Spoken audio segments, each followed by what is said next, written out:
Hi everyone, you're listening to the Closer Than You Think podcast, where women can find hope, inspiration, and resources on their transformation journeys to a life of more purpose and good karma. I'm Tanya, and I'm an ex-corporate marketing strategist turned energy healer and activator, Gene Keys guide, and multi-passionate creative entrepreneur. I'm obsessed with raising human consciousness and helping women live a life that's in alignment with all aspects of who they are.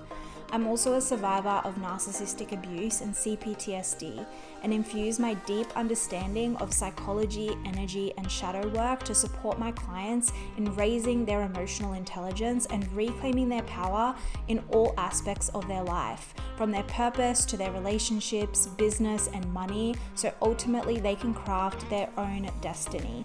This podcast is about hope, transformation, freedom, and fulfillment in all areas of our lives, and I'm committed to sharing so much wisdom and magic with you by interviewing the most incredibly talented and devoted creatives, healers, and entrepreneurs to support you on your own transformation journey to more freedom, fulfillment, purpose, joy, and good karma. And remember, no matter what challenges you're facing, no matter how lost, stuck, behind, or frustrated you might feel in your life, there's always a bigger plan, God's plan. And if you trust that and commit to riding the waves of life with grace and courage, you're closer than you think. Hello, beautiful soul family and everyone. Welcome back to another episode of the Closer Than You Think podcast. This is a solo episode, and I want to chat about self-compassion as a practice to move through our anger and how it can help us become a better leader.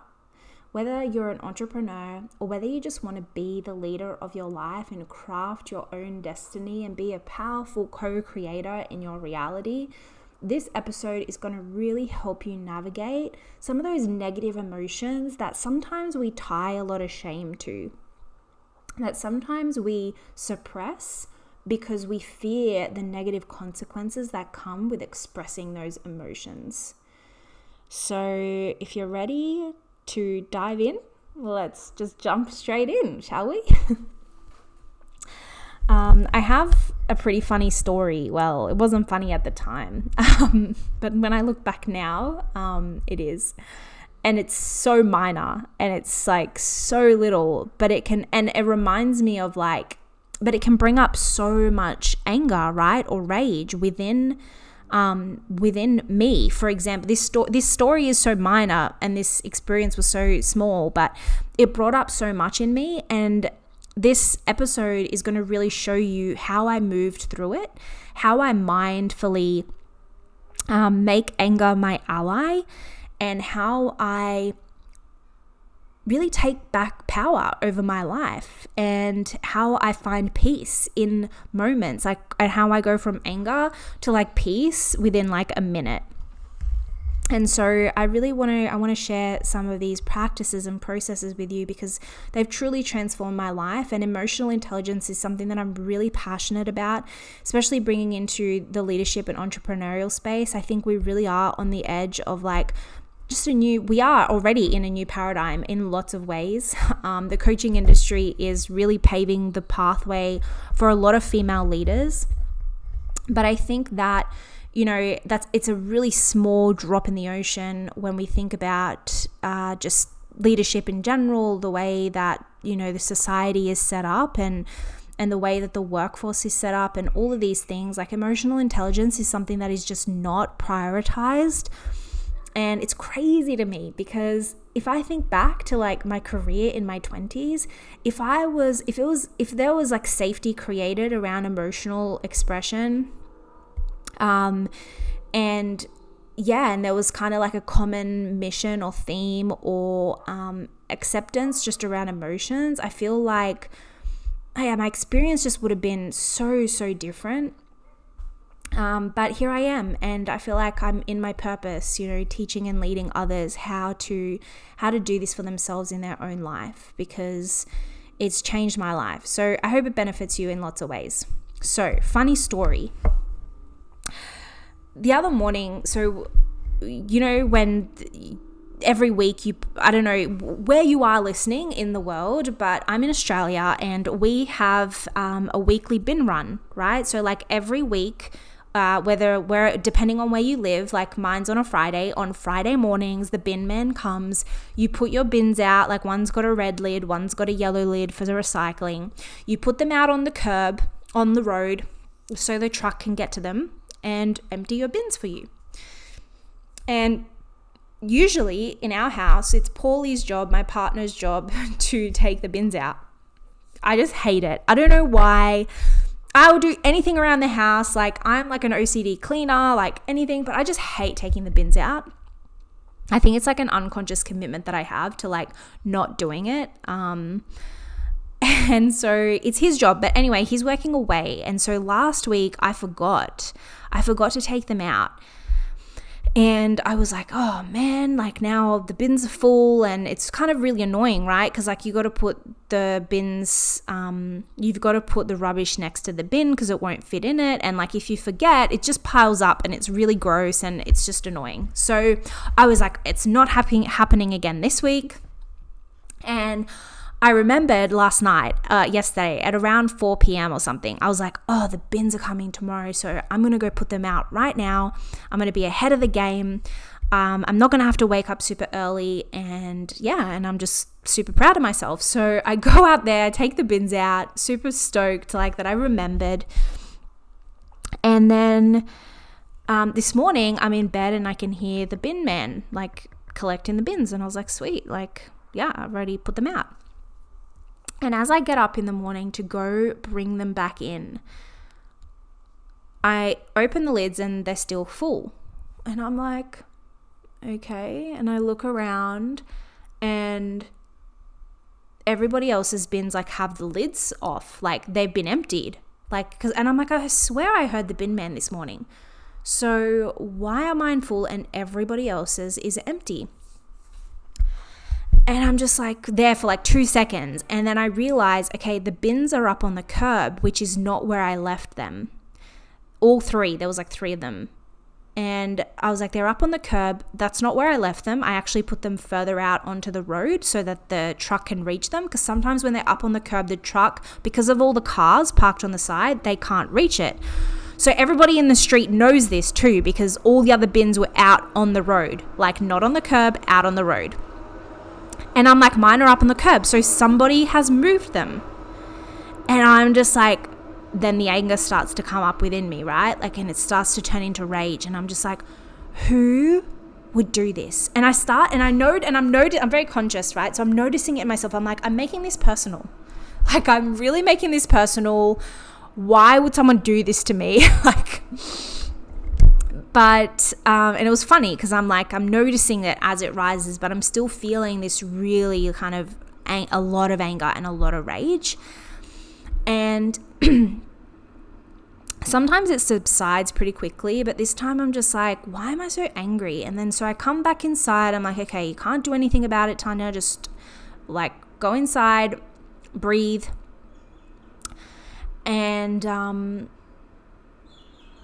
And so I start to question, and so I start taking myself just through this practice, right? And I'm so good at it now that it's very unconscious, like I just do it, which is really awesome. But yeah, I want to share it with you. So as the anger and the rage is coming up, I'm noticing that I'm making it personal. And then also that I start to feel shame. I'm starting to feel shame about the anger and the rage that I'm feeling. Which is interesting because it's not like it's my fault that any of that happened. And it's not like I should feel ashamed for having this reaction because whoever moved it, it was their behavior that triggered that within me, right? But I'm feeling like a bad person for being so angry. And so I know this all stems from childhood and I know all of that. But it's like, how do we manage it in the moment? And so, I'm like, I'm starting to feel bad for the reaction when I shouldn't actually feel bad. I need to, instead of defaulting to that shame, I need to default to validation. I need to default to, Tanya, it's valid for you to be angry. It's really valid. it's really valid for you to be angry, even rageful in this circumstance, because now you're left with bins that are full and and like you're left feeling powerless, right? Like underneath all that anger is probably a feeling of powerlessness or unsafety or whatever it is. That's the anger being the secondary emotion is not all so important. Like you don't really need to find the secondary emotion or the primary emotion, because once you do this practice that I'm going to take you through, you will naturally start to then go through the process of feeling the primary emotions. So the first question I ask myself is, okay, so the first thing I do is I validate the emotion. So instead of going into a shame spiral, I'm like, it's valid for you to feel this way. The second thing I ask myself is, when did I first feel this feeling? Or when did I last remember feeling this angry? Now, if you have a lot of trauma, you may not have very clear memories. You may feel like you have no memories from your childhood, and that's okay. I don't want you to go digging back into your childhood if you just can't remember anything. But what I do want you to think about is the last time that you remember feeling that way. And I had this memory comes up. It's so distinct, like it's so clear as day to me that I was like, oh, that's the memory, right? But I want you to think of this. Even that memory that happened maybe a year ago, 2 years ago, even 5 years ago, or maybe even 10 years ago, it will inevitably lead you all the way back to childhood. So even if you have no memories up until like you were even 14 or 7 years old or whatever, each memory, every time you go back to a memory and you kind of validate that experience and you go back, it's like it will link back to another memory and another memory. It's almost like Inception, right? Like you go within a memory to go within a memory. But without getting too complicated, and look, I am extremely trauma informed, but I'm not an expert by any means. Well, you could say I am. I am a survivor of narcissistic abuse, so I probably understand trauma more than most people, but I'm not like a therapist. So please, take everything that I say and with a grain of salt and run it through your own body, your own nervous system and how you feel. And always check back in with yourself, because, I share my experience from a place of, 10 years worth of research and obviously my own healing journey. But yeah, everybody is different. So for me, I remember the memory distinctly, right? I was living with a couple of housemates, 2 girls, they were sisters. And I remember coming home one day, and mind you, this was like a build-up. It wasn't just like one day I came home. It was like an accumulation of like multiple things that were really annoying me. But anyway, this one day I came home and I had this little like washing rack, like when the washing line is full and you just have a little thing that you pop up in your room or in your living room and you just put some wet clothes over it. I had some like, I don't know, shirts and maybe some work clothes that I'd just washed and hung over this little clothes rack. And in the morning, I went to work and they were wet, so I left them to dry. And I got home and one of my housemates at the time, I'm not even joking, like she took off all the wet clothes that were on there, put them over the couch like they were still wet, and hung hers to dry. Like, that's what happened. She hung hers to dry, took my wet clothes off, basically was in that moment saying like, it's more important that mine dry, and I'm just putting your wet clothes here over the couch. Like not even like, oh, I'm going to hang her wet clothes up somewhere else, like over the door or something else. Like, no, she just chucked them on the couch. And I just remember, I was livid, right? Because it was an accumulation of so many things. But again, it wasn't personal. It's like, yeah, it was an extremely selfish thing to do, but it brought something up again in my childhood. And I knew that. I was like, it's that feeling of insignificance. Like, it's something that, my mum did to make me feel really insignificant, or, like literally your needs don't matter at all. And so I go back in this bin experience, right? I go back to this memory with my housemate, and I'm like, yeah, I remember that feeling. Like it's like it's in my body. Like I remember it. Obviously, it's released now, and I find it funny now. But at the time, I was really livid, and I moved out. Probably like the next week, and so then what happens is now that you've accessed that memory, you can probably start to trace it back. And it depends. This might take you a few months or whatever, but if you need, and also I really recommend, hiring someone to help you move through this if you don't, because it can really deal with the root cause of that trigger that's within you, that like emotional wound that's like deep, deep within you. And it's amazing because it heals this part of you. It's like it almost closes the gap. It like completes the process or the healing of that wound, and then it becomes integrated. So you become more whole. You become a more whole version of yourself, and you become a more calm version of yourself and more empowered version of yourself. So this work is really, really powerful. Like when we just think about emotions, like you might just think it's like this fleeting thing, like, yeah, I'm angry and so what?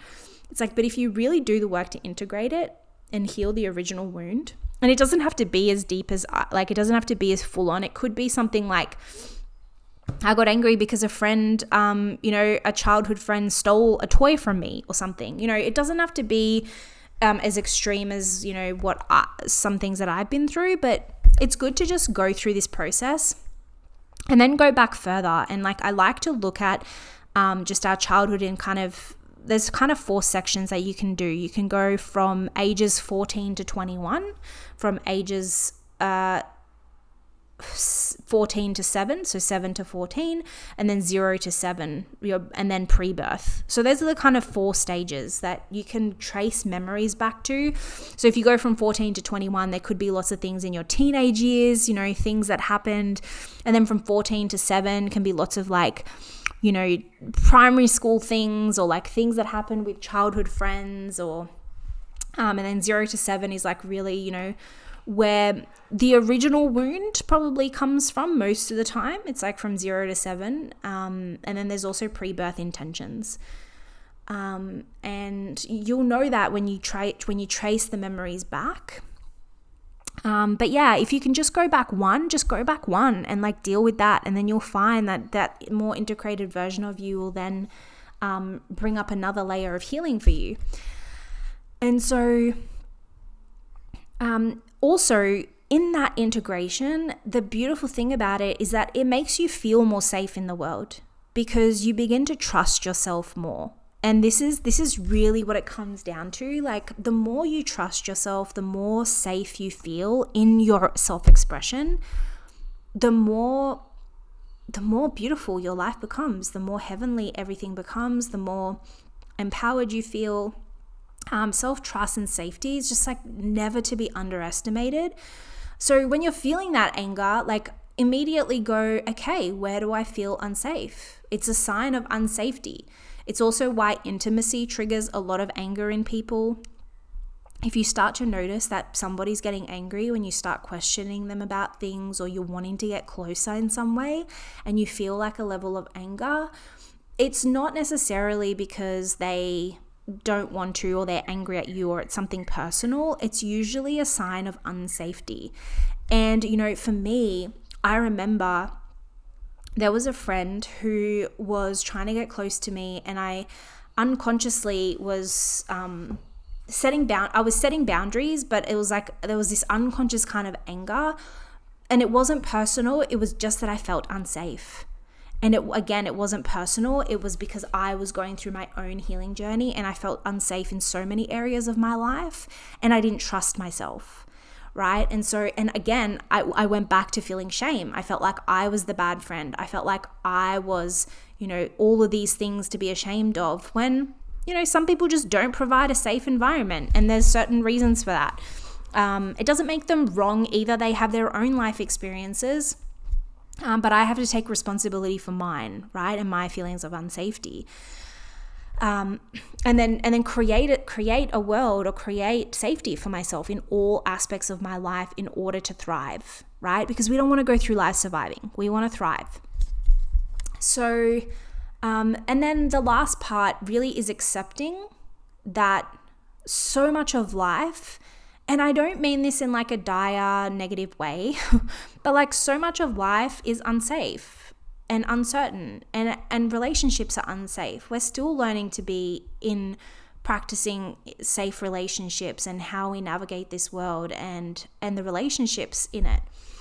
And then if you throw business and entrepreneurship into that and you throw money into the mix, it's like there's a whole tidal wave of things that can happen, that can make us feel, that can trigger us, that can, that can make us feel unsafe or uneasy or uncertain, and make our nervous system just go into flight, fight, or freeze mode, which are the trauma responses, right? Or fawn mode. But I hope this practice, so I'm going to share, we can write this down. The first question I ask myself, the first thing I do is always validate. Always validate your emotion first. If you don't see and validate your own emotion, nobody is going to do it for you. Or somebody might, but the whole point is like you have to get really good at validating your own emotions, because there's not always going to be someone there to validate you. The goal is to have the inner adult self, like the adult you, really take care of your inner child. And if you never got that as a child, you're always going to be seeking it externally. And look, that can work to a certain extent, but eventually you're going to have to cultivate that inner adult self to really validate the inner child feeling, the inner child within you. Then the next question is, when did I first feel this feeling? What's the memory? What's the experience? And then go back to that. And there's so many things that you can do. There's a beautiful process or practice called the completion process that one of my favorite spiritual teachers, Teal Swan, teaches, which helps you heal trauma. But again, you want to find like a certified practitioner to walk you through that. But it's something that's really helped me. And it's actually not all that complicated. Like you just go back into the memory and you almost like you relive it, but you create what you would have wanted to happen. Like for me, when my, housemate did that, I just got super angry and livid and just stormed out of the house, or I can't remember what I did. I just went to let off steam because I was so angry. I was like, something bad is I'm just going to unleash something that's just not going to help the situation. And so I can go back to that memory and really start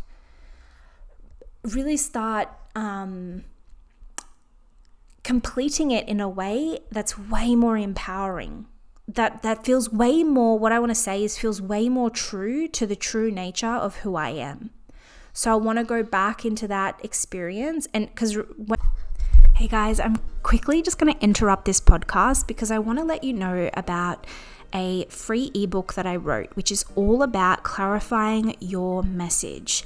And now it's using human design and gene keys, which has absolutely phenomenally, insanely helped me on my entrepreneurial and coaching business journey.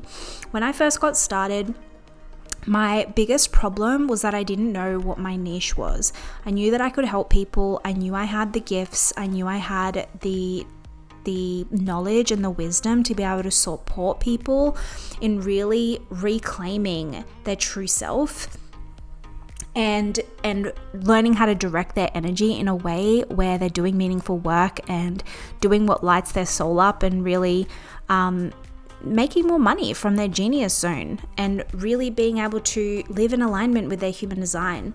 And the biggest problem was that I didn't know what my message was. Everything just felt too broad, like live a life of fulfillment, create your dream business, make 10K months. Like all of that is cool, but it's very broad and it didn't feel aligned to my brand identity. And so I really dug in and did, honestly, probably like a year or more's worth of research. And what I found the most is everything that I've written in this ebook is that clarifying your message using human design and gene keys will if at least point you in the right direction where you'll be able to really stand out from the crowd and really stand out from the other coaches and entrepreneurs out there and really build your brand identity on something solid, on something that's going to be consistent forever.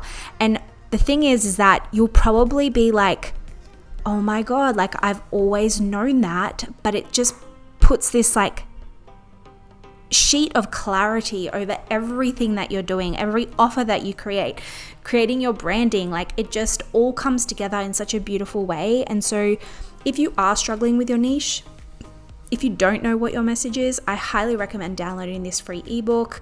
I honestly had the most phenomenal feedback from it. I haven't promoted it since, and I haven't marketed it since I launched it.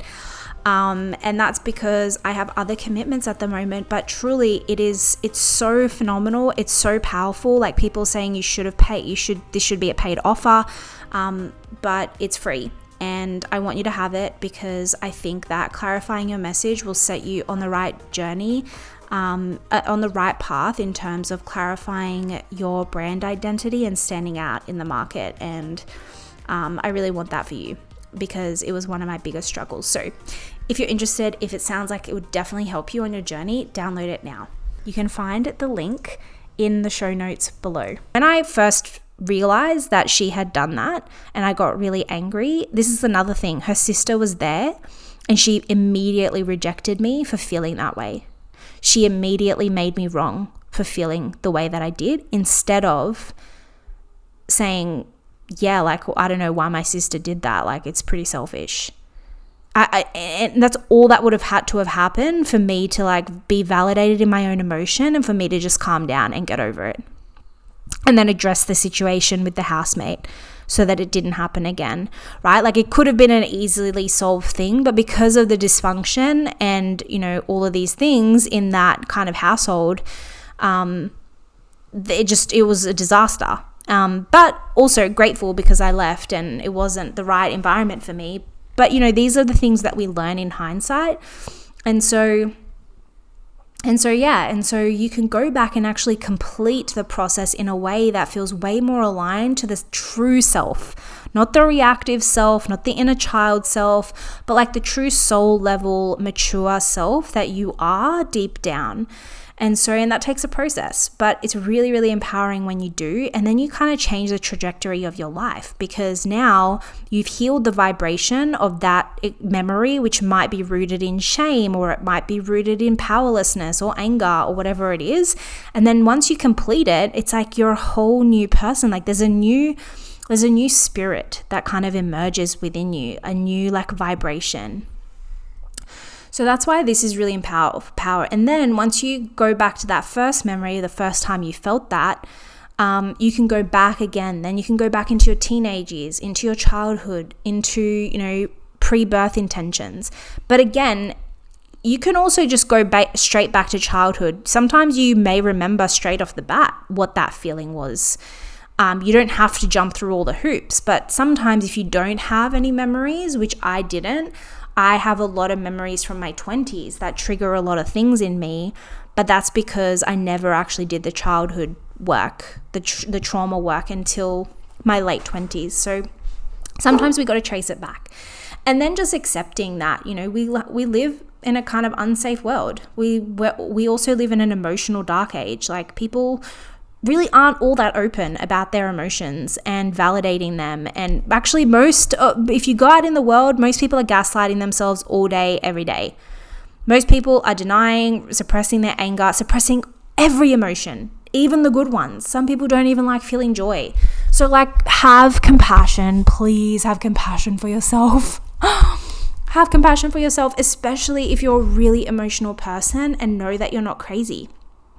Know that you are one of the people that's here to help people feel things, and that your emotions are a gift.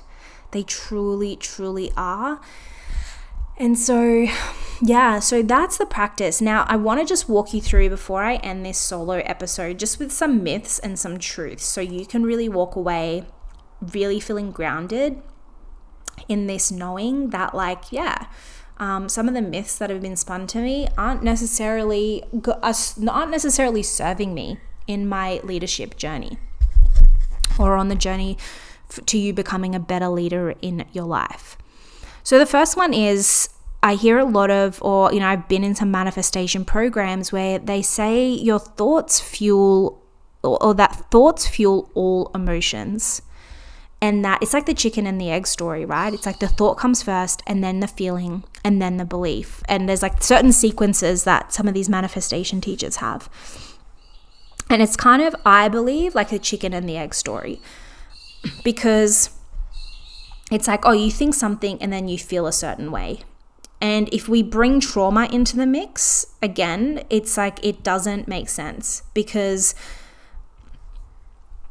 sometimes you can be actually quite spiritually advanced, I want to say, like in terms of you don't identify with your thoughts, but you still feel certain things that are really keeping you like in a low vibration of like shame, right? And you may have some core beliefs like, that were ingrained from childhood.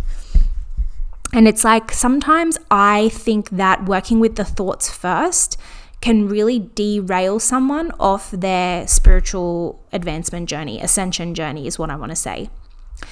And I think that leadership in general is actually a spiritual journey. I think you have to be mentally and emotionally mature to be a leader.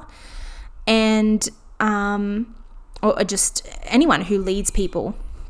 Although that's just a belief that I have, but I know lots of people who are not mentally and emotionally mature and who are CEOs and run companies, and they're having a not so positive impact on the world.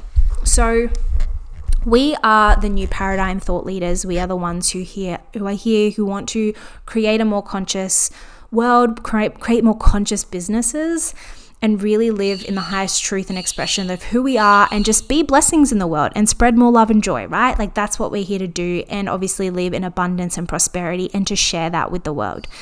So what I want to say is it's a myth. Not all thoughts fuel your emotions. Sometimes it's more powerful to work with the emotional kind of literacy and the emotional intelligence first, because when your nervous system is regulated and you feel kind of more in control of your emotions, and you don't identify so much with how you feel, as in you're not shaming yourself for feeling a certain way, then you can start to work with the thoughts. Then you can start to be like, okay, I'm having some thoughts that aren't helpful, or I have this belief that's like I'm not good enough or whatever. And if there's less emotional charge around the thought or the belief, then you're more likely to start really shifting those thoughts and beliefs. That personally has been my experience. You might find it different, but that's just what I want to say.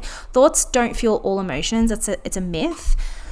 I think that each of us have individual, and human design is a great way. Like if you are an emotional authority, if you are somebody who is an emotional being, then you may find the emotional intelligence and regulation and doing that work first, and healing any past kind of traumas is going to work way better for you. And then work on the beliefs side of things and the thoughts see, for example, for me, I'm pretty good in that I don't identify with my thoughts anymore.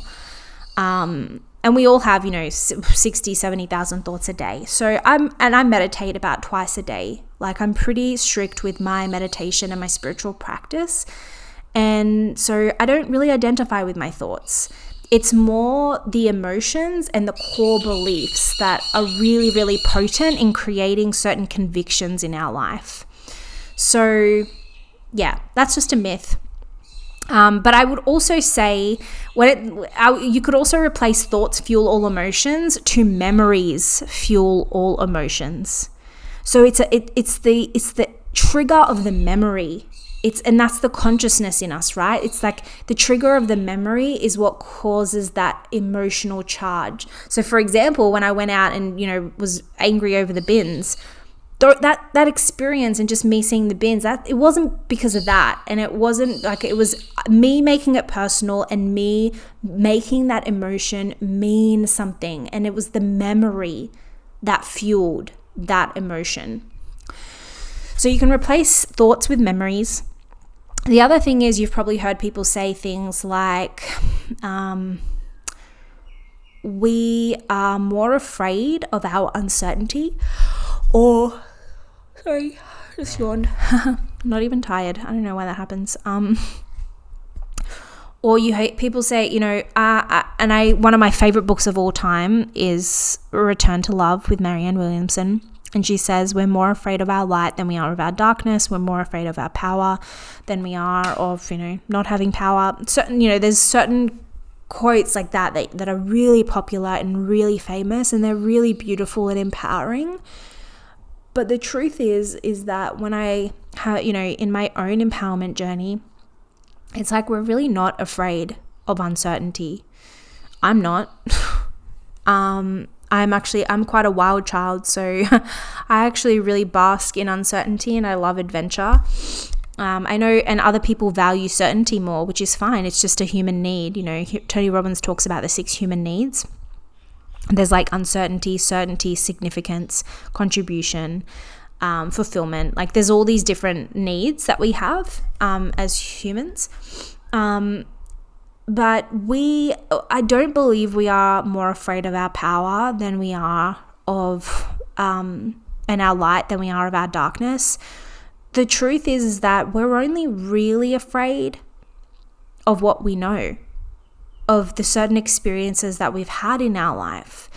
And if I bring it right the way back, like we are a social species, like human beings are social species.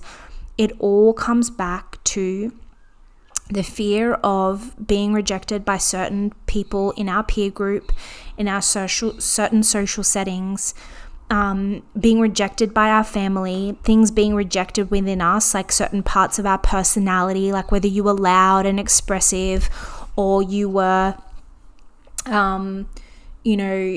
just all of these things that were denied to you as a child.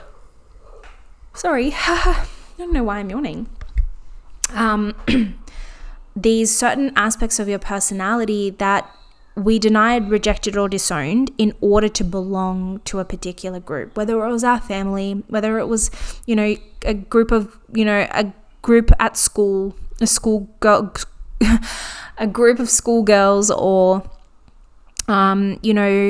just certain groups we just want to be a part of. We want to belong. We want to be accepted. We want to be liked.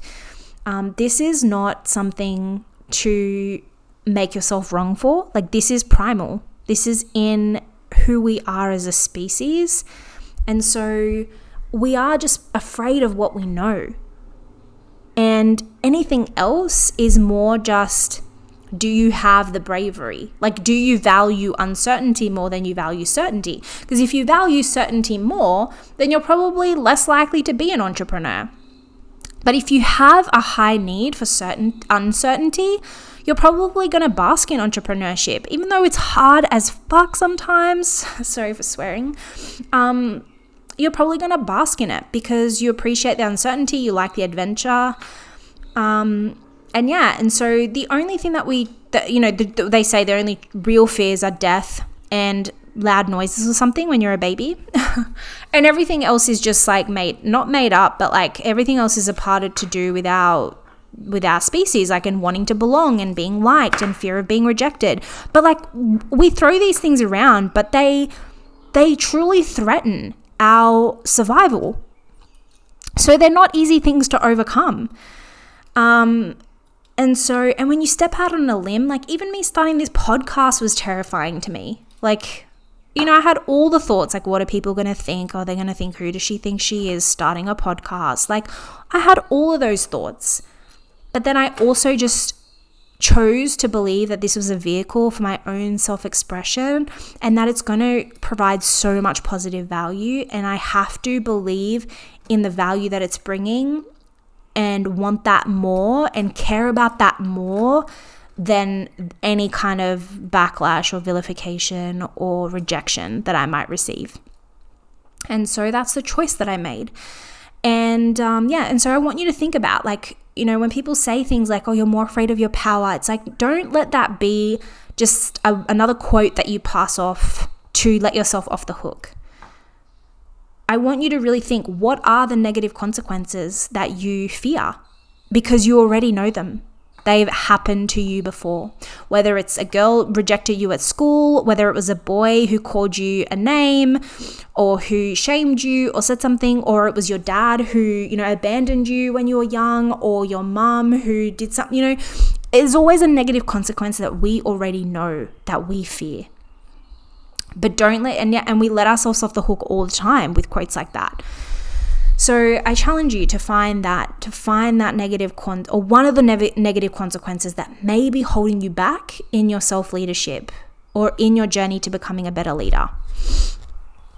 And the last thing is, and this one's pretty personal because as a survivor of narcissistic abuse, so much of my journey was me feeling ashamed for the reactions that I had instead of really, really owning the fact that it was the behavior that triggered that thing in me. And although the trigger is within me, and which I take full responsibility for, the behavior is still the thing that is the crime against humanity. It is not your reaction. So this is where we jump the gun too fast. And especially if you're in the spiritual field, like, people are going to make you feel wrong for reacting like, oh, you're so spiritual and calm. Like, you should not be angry, or why are you like reacting like that? You're so like immature. This is spiritual abuse. And what gets kind of hidden in that is the behavior that triggered the reaction in the first place. And this is how we grow enablers. So if you come from a dysfunctional family dynamic, and I'm not going to get too into this, but if you come from a dysfunctional family dynamic, then somebody is always going to be an enabler of the abuser. And so the enabler generally will side with the abuser, and everybody else around and the reactions that they have are going to be the ones who are wrong. And this can get so complicated and so nuanced, and I'm not going to get into it in this episode. But you really want to take responsibility for your reaction, but don't shame yourself for it. Validate yourself in the fact that it's valid for you to react or to feel a certain way. It's like your personal truth. And so while the perception may be a little bit off, like, for example, another beautiful example, I was out. Yeah, the bin wasn't taken out, and it was only my bin. Everybody else's bin was empty. It was only mine. My perception, my reaction was valid. Sure, I should be angry. Someone moved my bins. I'm angry. That's my personal truth. The perception, though, is that I'm making it personal. Like, someone did this to me. Someone's out to get me, which I know 99.9% for a fact that isn't true, because we've kind of chatted to all our neighbors, and we all are on very good terms, and there's really no bad vibes. So, there's like, it's 99.9% not personal. And so it's my perception of that I get to now shift and take back my power over. And so while the reaction is valid and my personal truth in that is valid, it's like, it's the behavior that triggered it that is still not okay. Like, whoever moved the bins, like, it's not okay to move the bins. Like, don't touch my bins. So, those are the myths. And so I hope you can take a lot away from this and really start to practice self-compassion as a practice to move through some of the negative emotions that you're feeling. And while this was about anger, I want you to think about any sadness, any grief, any annoyances, any frustrations, any kind of things that are bothering you in your life right now. Maybe it's something really specific to your career or to a relationship.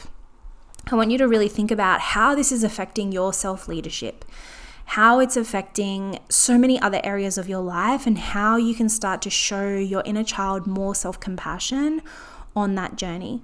Because ultimately, you can seek all the external validation that you want, and it can be soothing in the moment. But if you really want to be a leader, if you really want to be the leader of your life and be the crafter of your own destiny and a powerful co-creator in your own destiny, you have to cultivate an inner adult self that is truly compassionate towards your inner child and who truly has your inner child's back no matter what. And that is how, when we cultivate that inner parent, that is how, versus, just focusing on the external parent and wanting them to validate us. We've got to focus on the self and the soul. And that's how we become better leaders. That is what a soul-led, soul-aligned leader is, who makes positive changes in this world. So I hope this episode was helpful. I hope you love it. I would love to hear your feedback, thoughts, experiences. I'm an open book, and I will see you all in the next episode. So much love.